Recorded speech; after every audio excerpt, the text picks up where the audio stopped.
All right, HTC, good to see you in the house. Want to welcome our other campuses into the room for a little while as we look at some more trust issues that we have. 40 Days of Trust is our series, so glad to have everybody here. We've all had worship. Each of our sites have been singing and listening and hopefully experiencing the presence of God. We've all ended with the same song, though. Written by Horatio Spafford over a century ago, "It is well with my soul." When peace, like a river, attendeth my way, when sorrows like sea billows roll, whatever my lot, thou hast taught me to say, it is well with my soul. That is actually what this 40 Days of Trust journey is about. For us, if I might speak for you. That's the target we're shooting for. We want that in our lives. In spite of the discouragement that begins to well in our hearts from time to time when life throws us a curveball, we want to be able to say that no matter what comes, I'm good. My soul is good with that. The writer of that hymn lost all 4 daughters in the same shipwreck. His wife was traveling with her daughters. She alone survived. And just before he penned the words to that song, he received a wire from her, 2 words long: saved, alone. And he wrote that. You can't pay any amount of money to buy the capability to feel that in your heart. Money can't buy you love. I think the Beatles taught us that, didn't they? I don't know. Can't buy you love, can't buy you peace. It can buy you stuff. But we got a lot of stuff already. What we need is peace in the midst of our pain. And the only way to get that kind of peace is to trust somebody who's bigger than our pain. Y'all know anybody like that? Well, we do. It was about 2 months ago, Cheryl and I found out that our son Drew had cancer. What was supposed to be a short visit to Arizona turned out to be a long one. So we stuck around for his surgery. And by the way, this week he will receive the results back from his first post-operation scans. So I know he would appreciate your prayers, and certainly we would as well. Some of you know Drew. He grew up in this church. And in fact, you're looking at the picture thinking, isn't that Drew right there? Because that's pretty much what he looked like when he was his son Ace Bruin's age. They're expecting their 3rd baby in a couple of weeks. And I can just say that no words could functionally describe the discouragement that his comments to us that day generated in our spirit. As we were approaching Phoenix, got a call from him. Weren't expecting to see him that day. We're expecting to see him the next day. And he said, "Mom and Dad, I got some good news, got some bad news. Good news is you're going to see me today. The bad news is I got cancer." And over the days that followed, he recognized the deep fear that his mom and dad were feeling. And he said to me, and I will never forget the moment, when he wrapped me up in a bear hug, he said to me, "Don't worry, Pops, God's got me." See, the only way to experience that kind of peace in the middle of that kind of pain is to trust someone who's bigger than the pain. Now, I don't know what's got you all wound up around the axle today, because I can sense the tension in the room. And we deal with stuff all the time, I know. Nobody's immune. But whatever has you looking sideways, I just want you to know that whatever happens to be, it's not bigger than Jesus or his plan for your life. So far in this 40-day journey, we've looked at a couple of heroes from the Old Testament, names we recognize. Moses, he's big. Joshua, same thing. And in looking at those men's lives, we've learned that both difficult circumstances and fear can rob us of peace. It can challenge our willingness to trust God with our futures. And those two actually are pretty predictable. But today we're going to look at the life of Elijah and recognize that you could add burnout to that list. These all bleed together. It's probably silly to try to parse them out and look at them separate from one another. But that's the thing about burnout. Can you still trust God when you are burned out on your marriage? Can you still trust God when your family's got you burned out? When your schedule has you burned out? When your job has got you burned out? When your ministry has got you burned out? And of course, it's a rhetorical question because the answer is always yes, yes, yes, yes, yes. Well, we're going to look at 1 Kings chapter 19 today. You can look that up if you want to. You got your Bibles handy. You can turn to that passage. But I want to look at chapter 18 first. And I'm not going to read through 18. We're going to read through our share of chapter 19. But I want to talk about 18 because it provides a backstory for what we're going to read in chapter 19. Israel, this is back in the day, Israel was enduring the reign of a lousy king, a guy named Ahab. Bad king. Weak king. And he had a wife named Jezebel. Enough said about her, see. Sometimes all you have to do is say a name and people say, whoa. And Jezebel is one of those gals. And they both had this shroud of spiritual darkness over them. And because of that, the nation of Israel was experiencing an extended season of drought throughout that entire region. And so in the middle of all of that, God told Elijah to go pay a visit to King Ahab. Now, they didn't get along.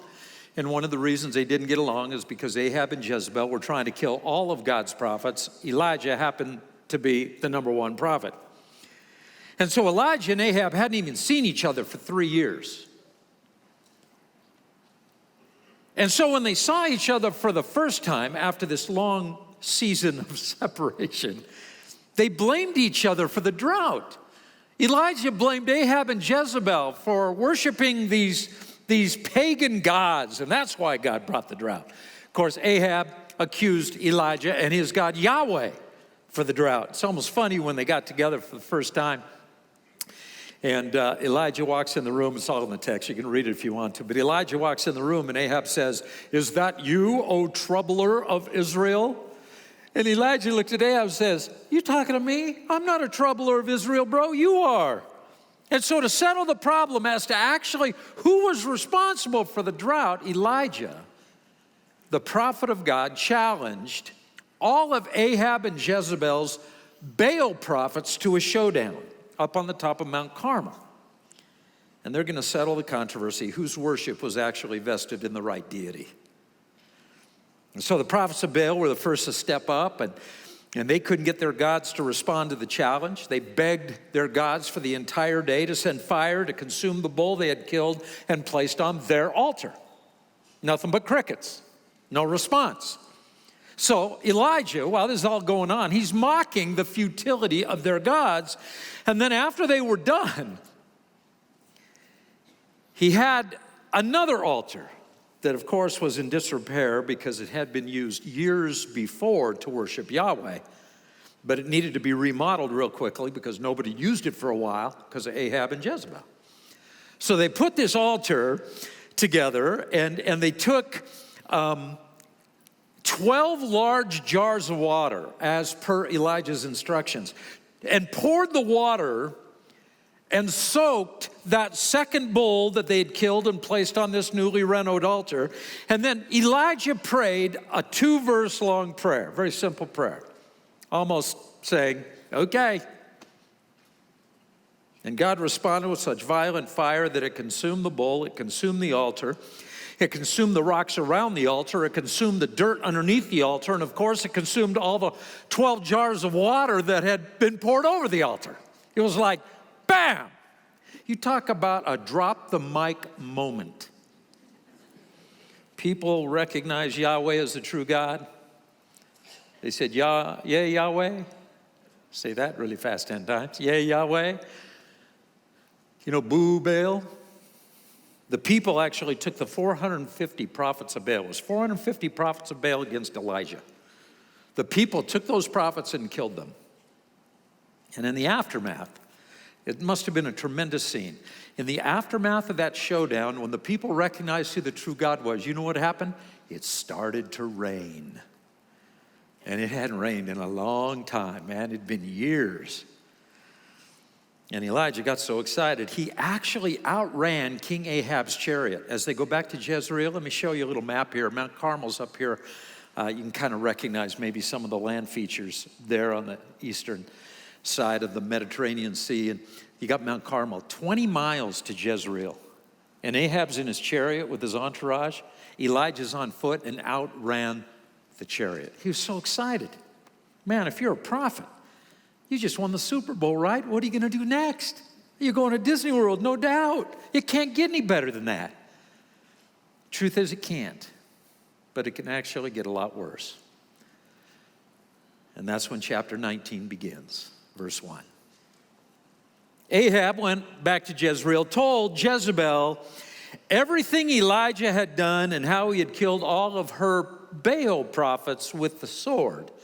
And so Jezebel, she sent a message to Elijah, and it's a very succinct, very short, very clear message. May the gods deal with me, be it ever so severely, if by this time tomorrow I do not make your life like one of them. In other words, you got 24 hours to live, Elijah, because when I catch you, lights out.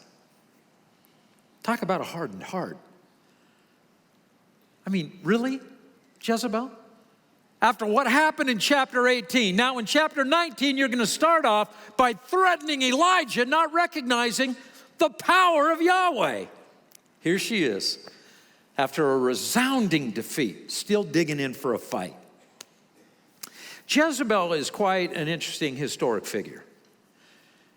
And so I just want to break down a little bit for you so you understand her maybe a little better. You know what her name originally meant? It meant the Prince Baal exists. She was named after Baal, Jezebel. That's the word. The Hebrew rendering simply means no good. Literally in Hebrew, no nobility can be found in her. Here we are, you guys, thousands of years later, and whenever you meet a horrible woman, you go home and say, I met Jezebel today, right? Because her name is like synonymous with evil, corrupt women. The military even used her name for one of its more destructive missiles. You want to really do damage? Just send in Jezebel. That'll mess them up. Well, this is what we know about her. She was the daughter of a Phoenician king. And this king gave her to King Ahab as a gift when Ahab was crowned king of Israel. Their marriage, their union, was obviously intended to help develop political synergy between these two nations. There's no indication anywhere that she even liked Ahab. She's just this pawn in this geopolitical game of power and control. And so we have this Israelite king, a weak-willed man named Ahab. He becomes a prime candidate for this very dominating pagan woman named Jezebel. She had been raised to worship the gods of her homeland. Remember, she came out of Phoenicia. Before she was married to Ahab, she probably served as a priestess in the Phoenician temple, worshiping the gods of Phoenicia, specifically worshiping Baal. And so when she moves to Israel, she obviously sees the prophets of God as a threat to her culture and to how she was raised. It's a prime example of what I said last weekend about how ideology can take a back seat, or should take a back seat to truth. Like in our culture, it seems like truth has taken a back seat to ideology. Actually, extra-biblical historians, and that term extra-biblical simply means this is what we learn from history outside of the Bible. But these analysts, these historical analysts, are quite kind to her. They factor into their analysis. She simply wanted to create religious tolerance in Israel. She wanted to give legitimacy to the worship habits of those Baalites who already lived in Israel. But what so many people forget, and what these historians seem to not get, is how foolish it is to put truth in the back seat. Ever. Truth always wins. I'm not saying you can't celebrate culture. I'm not saying that you can't have opinions, ideological, political, or otherwise. I'm just saying the truth trumps everything. And the truth is, you can trust God. I talked last time about our ability to trust Him and how that correlates with the confidence that we have in Him as our resource. And this is, I guess, what I want to say in reflecting back on last weekend. If anyone had been recently reminded of how capable a resource Yahweh was, how capable a resource God was, it was Elijah. And yet Jezebel's threat still rocks his world. It still freaks him out. And so the question I would like to ask Elijah is, what's going on, man? You come out of chapter 18, it's like nuts, it's so great. Chapter 19 begins, and that spirit of fear takes over you. My premise today is that there are times that we struggle to trust God for no other reason than we're exhausted. That's my premise. I'm just putting it out there. You can talk about difficult circumstances. You can talk about fear. I just want to talk about being exhausted, because this culture is pushing you guys to your limits. You got so many expectations on you. Anybody here have extra time on their hands? I mean, we're trying to get through the day without looking stupid, and part of not looking stupid is just getting to everything that we have to get to. You're raising kids. You want to be involved in their lives when it comes to athletics, when it comes to academics. You're trying to work a job. Many households trying to work 2 jobs. Trying to fit in your spiritual regimen, your own personal growth. Get to church, get to small group. Guys are tacking out every day. You're exhausted. Oftentimes, that's why you don't trust God. It's hard to trust people when you're burned out. I know it sounds kind of simplistic. Why are you having a hard time trusting God? Because you need to get more sleep, that's why. But it's more true than you might think. There are a lot of things in life that have the capacity to discourage us. Ironically, it seems like even the greatest moments of our lives, I call them now chapter 18 moments, lead to some of the most discouraging moments of our lives, those chapter 19 moments. Truth is, there's a biological reason that we must factor into our analysis. God designed the human body to live in balance. I would just say that. Everything in God's kingdom is balance. I shared some of these things with you about 3 years ago when we had a series on stress. We talked about how when one system that God created inside our physiology begins to work, if it works too hard, God creates another system to bring balance to this one. For example, you're working out, right? You're exercising and you start to heat up. And so God has already created an internal system to cool you down. It's called sweat. Nobody ever says, okay, bro, time to sweat. You just start. Why? Because God built us to have balance. He's got these balancing systems in our bodies. When you consume too much sugar, your body produces insulin. Consume sugar, insulin kicks in. You don't have to tell your body to do that unless you're a diabetic. See, then you got problems. Now you got to find another way to bring balance to your physiology. See, exercise is important, but without sweat, you're in trouble. Sugar is important, but without insulin, you're in trouble. Got to have balance. But then sin enters the world and starts to work on our biology, our physiology. And then Jesus comes along and he kind of sums it up this way.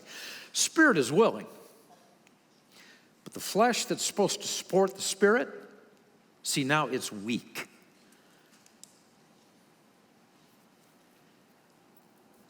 Our spiritual experience is inextricably connected to our physical weakness sometimes.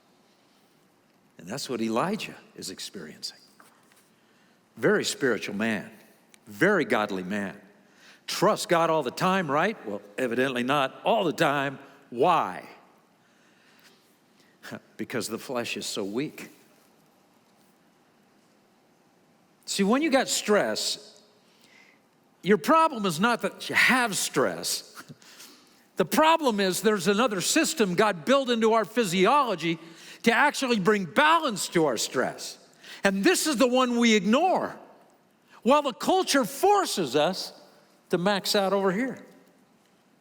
You got your stress hormones in the brain. You got your tranquility hormones in the brain. There are certain things that produce stress hormones. There are certain things that produce tranquility hormones. Or promote tranquility hormones. I knew there was a word in there I kind of jacked up. The culture forces us here, and we don't take the time to bring balance. See, Jesus said you shouldn't worry. Worry is a sin. That's a choice. You're going to worry, you're going to trust. That's up to you. But stress is not a choice. Stress is normal. It's pure biology. A stress response is part of the way God designed us so that we could do something important when the time comes. You ladies, you hear your baby crying on the other side of the house. Your head pops off the pillow. He hasn't heard anything. Right? But it's like, what? And now you got these stress hormones kicking in. And you go and you solve a problem. You go and see what's wrong with your child. You see, stress can actually make you more focused. Stress can actually perform at a higher level. Elijah would have experienced stress during the showdown with the prophets of Baal.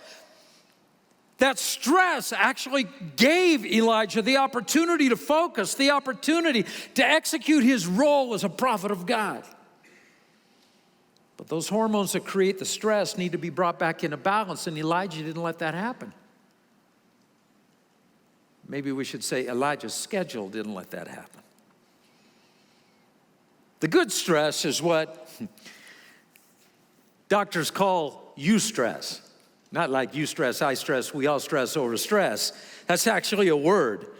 And those chemicals helped Elijah and help you and me function at that high level. But if they take over without balance, pretty soon things go sideways and we become chemically depressed. This is what happens. The stress is deployed. Cortisol, stress hormone. And we're proactive. Now we're solving problems. But if the balance doesn't occur within a relatively short period of time, we kind of roll into stressing out. We become protective. This is like a little bit of paranoia setting in. Now you don't know who you can trust, right? I mean, can I trust my spouse? Can I trust my friends? Can I trust my church leaders? Who can I trust here? Can I trust God? And then if it still continues without balance kicking in, you want to get away, right? You want to escape. I just want to get away from my marriage. I want to get away from my family. I want to get away from my job. I want to get away from everybody. I want to get away from God. And then you fall into depression. It's exactly what we see in this passage with Elijah. See, this was the thing. I still had these notes from a few years ago, and I'm reading this story thinking, wait a minute. And you know the things that promote this continuous deployment of cortisol are also in play in Elijah's story. These are the things that continue to create these stress hormones. A lack of sleep. Can I hear a testimony? You guys be sleeping in church. I know you need to get more sleep. How about overstimulation? How about excitement? How about pleasure? How about conflict? Look at Elijah's story here. None of the guys burned out. No wonder the guy goes from chapter 18 on a spiritual high. He outruns a chariot to Jezreel. To spiritual depression, ends up in a cave, wondering if God even cares anymore. See, if it happens to Elijah, now I'm not saying you're a spiritual lightweight. I'm just saying, Elijah, come on. If that happened to him, you think it's not going to happen to you? I'd be a fool to think that couldn't happen to me. So I want to give you some thoughts. Okay, fill in some blanks. First of all, don't just take off. Remember, escape? A lot of people just want to get away. Ding! Don't just take off. Take time off. See, I say zoom out. You got to step back. I say zoom out because it's like our lives are we use a lens like we'd use with a camera, and we're photographers. Our lives are that of an event photographer, and we zoom in and we focus on what happened today, and we start to define everything in our past and our future based on what happened today, what happened in that very close-up frame. All I'm saying, bro, is you need to take a step back and take in more in your viewfinder. Let your lens look back at chapter 18. Let it look forward to chapter 20. But don't interpret your entire life based on what happened this week. We have one conversation with our spouse. It goes a little bit weird, right? And we get angry and we start to interpret everything about their love and everything about the way they feel and everything about the way they don't care about us anymore based on that conversation. Okay, dude was a moron, but for like 10 minutes. Show a little grace. I could give a testimony about that if y'all want to hear one. Say things and I say, man, that didn't go well. And I try to get her to look back into chapter 18. Maybe plan chapter 20. But don't look at chapter 19 because we're all idiots at times. Instead of trying to run away from today, take a step back, take a deep breath, relax, and remember yesterday before you frame tomorrow. I know that's a mouthful. Slow down today. Remember yesterday and then frame tomorrow. That's what I mean by zooming out. Look at verse 3. Elijah was afraid. See, he's not there yet. And he ran for his life. And when he came to Beersheba in Judah, he left his servant there. Now look at the map again. He outran Ahab to Jezreel, and he came all the way down to Beersheba. And that's where he left his servant. I'm not sure why he left his servant, to be honest with you. Remember, one of those phases in that continuous deployment of cortisol is protective. And maybe he just wanted to protect his friend. He knew Jezebel was coming after him, so I don't want my servant to get in trouble or his life to be in danger. Then again, I know from experience that when you're burned out, you just want to get away from everybody, even your friends, even the people who arguably love you more than anybody. And you know that sitting right here, you know that sitting right here. You take his hand, you take her hand, say, hey, baby, thank you for loving me more than anybody until that moment. And then you're going to forget all about this chapter 18 that's taking place today, right?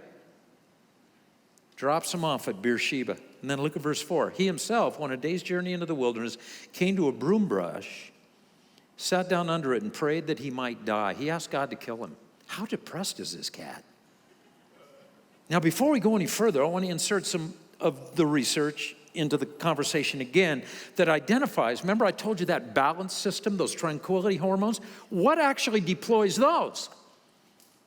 Well, here's the list. You've got sleep, simplicity, getting away from the very complex world of connectivity. Even when you try to relax, all of a sudden you got a text, you got a call, you got a post. Something happened, got to make sure your posse knows about it, right? And your very simple world has become so connected and so convoluted. You can't relax. Those spiritual disciplines of time with the Lord, not part of your schedule anymore. Gentleness, even laughter. Verse 5, he lay down under the bush and fell asleep, and all at once an angel touched him and said, get up and eat. He looked around, and there by his head was breakfast. I mean, it's a hot breakfast, man. This is great. A jar of water. He ate and drank and lay down again. What is God doing for Elijah? We need to. This is not a miracle. As much as it is, hey, bro, I built the system with you in mind, Elijah. And the angel of the Lord came back a second time, touched him, and said, get up and eat. The journey's too much for you. I mean, you're just tacking over here, man. You got to take care of yourself, Elijah. And he got up and he ate and drank, strengthened by that food. He traveled 40 days and 40 nights. He's still, in the sequence, he's still so hacked. Look how far he goes, all the way down, it says, to the mountain of God, Mount Sinai. You know how far that is? He's trying to get away? 400 miles. You ever want to get away so bad you walked to the Bay Area? Guy's jacked up. Here's a biblical principle that isn't very profound, but see, my job sometimes just to overstate the obvious. I don't care how far you run, you can't outrun you. You can go find yourself in a motel somewhere on the other side of the country, and when you wake up tomorrow, you know who's going to be there? You. That's why you have to deal with it where you're at right now. You're just going to take your problem with you, because your problem is you. So what's got you so sideways? What has you so tightly wound up? What's got you so discouraged? How can that be bigger than Jesus' plan for my son's life? Can't. It simply can't. Here's number 2. Stop drawing conclusions and start drawing closer. Stop drawing conclusions and start drawing closer. Instead of asking who's to blame, just ask Jesus, what do you want me to do? He went into a cave, verse 9. He spent the night, and the word of the Lord came to him and said, I love this. What are you doing here, son? What are you doing here? And this is what he said. I've been very zealous for the Lord God Almighty, which happens to be you. The Israelites have rejected your covenant, torn down your altars, put your prophets to death with the sword. I'm the only one left, and now they're trying to kill me too. Blame, blame, blame, blame. And where does the blame end up? Right at the front door of God's presence. It is your fault. Your fault. I'm by myself here. I can't even trust you. Okay, here's another biblical principle. This isn't on the final exam, no blanks for this, but you just go ahead and remember this for the rest of your life because I think it would be helpful. You need to stop blaming people long enough to listen to God. God will not speak to you until you just stop flapping your jaws about why everything in the world that you have as a problem is somehow somebody else's fault. I'm talking to myself here. And the Lord said, I want you to go outside. I'm going to talk to you. So he goes outside. The presence of the Lord is about to pass by, and a great powerful wind tore the mountains apart. I mean, this is a big wind. You think we got big wind? What happens when the wind is blowing so hard the mountains start blowing into the high desert? You know what that is? That's a windy day right there. That's what that is. And the wind shattered the rocks before the Lord. I mean, that's the kind of thing you'd expect God to speak through, right? That kind of wind like blowing the mountains apart. But the Lord is not in the wind. Oh. And after the wind, there was an earthquake. Oh, now we're getting down to it. See, if you live in California, now we can relate as well. We have felt the earth shake.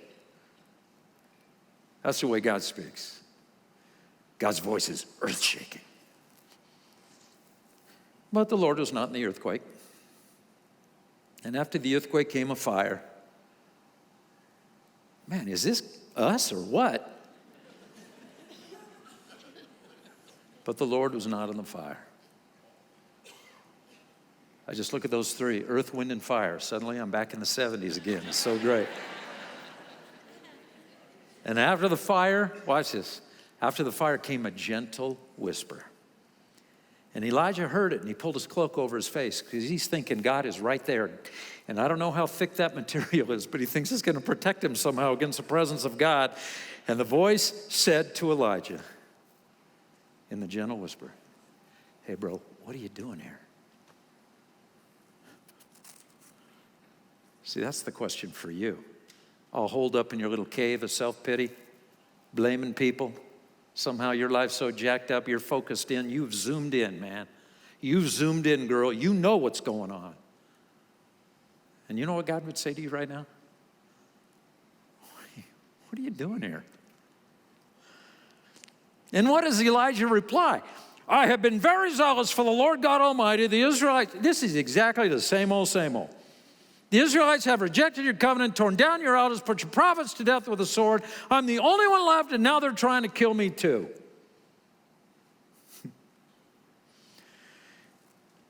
Elijah had been on the run for 3 years before this latest episode with Ahab and Jezebel. Remember, for 3 years, he'd been on the lam because those guys were trying to kill him. Let me just tell you something about Elijah. He was in overload before chapter 18. Dude is just simply burned out. Here's number 3. Instead of looking at what's wrong, look for what's next. Because God is still working. He never takes a break. And while we are reeling in our doubts, he's ramping up for the next big push, the next big initiative that he wants to accomplish through us. Look at verse 15. Lord said to him, go back where you came from. Elijah, you're 400 miles away from home. What good are you to me here? You got to go home, man. Go to the desert of Damascus. When you get there, anoint Hazael, king over Aram. Anoint Jehu, son of Nimshi, king over Israel. Anoint Elisha, son of Shaphat, from Abel Maholah, to succeed you as prophet. And Jehu's going to do his thing once you anoint him. Elisha's going to do his thing once you anoint him. Oh, and by the way, Elijah, you're telling me you're the only one? See, that's what discouragement does. It causes all the facts to go out the window. And God says, by the way, I reserved 7,000 people in Israel. God says, you don't have to keep score here, Elijah. I'm keeping score. 7,000 whose knees have not bowed to Baal, whose mouths have not kissed him. And Elijah went on and he found Elisha. He anointed those kings. Why? Because that's what that's what prophets do. It's not about you, Elijah. You got to get over yourself, man. Think you're the only one? Seriously? You think I can't use anybody but you? Got to get back in the game. Do what prophets do. Go anoint somebody. And you're not a prophet. I'm not a prophet. So what would he tell us? Seriously, you think you're alone in this? That's why in your little cave here? You're a husband. What do husbands do? Go love your family. You're a wife. What do wives do? Go love your family. You're an employee. What do employees do? They go to work. Go do what Christians do. Go change the world. What are you doing here?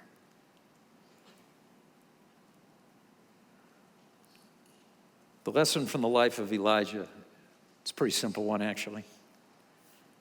You need to take a step back and get some rest. You need to stop blaming everybody else in your life and listen to God's whisper. And then you need to re-engage what God has called you to do. Rest up, listen up, and serve it up. You know, things haven't changed much in a couple thousand years. So I look around the room, I just see a lot of the same things. that we see in his life. What he wrestled with has become an epidemic in our country. And maybe for you, all you needed was a reminder. Just take a step back and zoom out, listen to the Lord and move forward, because you're not alone. Some of you, you might need more. You might need the support of others who are trying to find their bearings of hope and get their feet back on that solid ground where they can trust someone again. And we want you to know that if that's you, you're not alone. We want to help. 2 years ago, we launched the first of our anxiety and depression support groups. On Tuesday evenings each week, we meet here on the Victorville campus in our Point Discovery complex, but those groups are provided with everyone who attends HTC in mind, regardless of what campus you might call home. And I would welcome you to consider one of those groups, because you got to get back in the game. You can visit our website.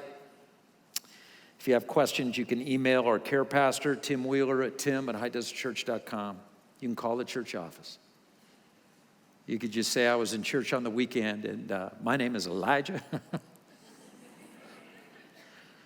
And I'd like to come and be a part of that. But Father, I just ask that all of us would be prudent in the way we gear our lives. Let us not allow the culture to push us into this phase of burnout that robs us the opportunity to be instrumental in so many positive ways and help so many people see the love of Christ in our lives.